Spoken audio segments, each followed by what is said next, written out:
Overlap with regards to the cadastral survey kanang CAD 369 case 1 ug ang PLS 854. So muna siya nitabo and then dinikod sa boundary nato sa kanang sa tignapuluan na I'd like to quote kana manggod nga mga boundary dia man ay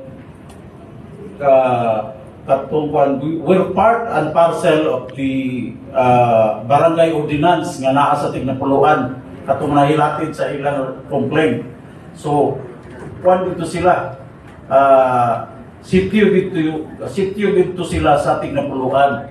That's why we have submitted a position paper na sa imo, Mr. Chairman, indicating that those areas were part and belong to the territorial jurisdiction of the city of Cagayan de Oro. Pero naaw lagi na, base na po ang inyong gihimong pagtuon para makabalo po si Conservative sa Salsos katong sa PBF po na to. Base sa ato ang record sa ato, we don't rely on other records. So, base sa atong 1994 Codified Ordinance o sa atong ang Codified Ordinance base po sa PBF. Base si Chairman.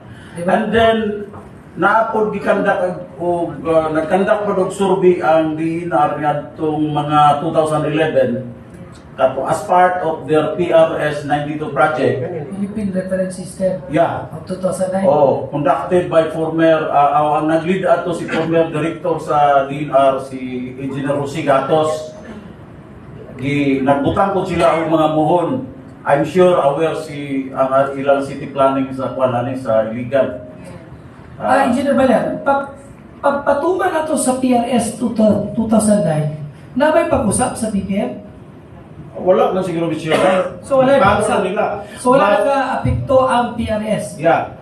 And it is important to note, Mr. Chairman, every local government unit, kung magpasa ta og territorial map dito sa DNR, kinahanglan ang mo-conform ang adjacent nga mga boundaries, LGUs.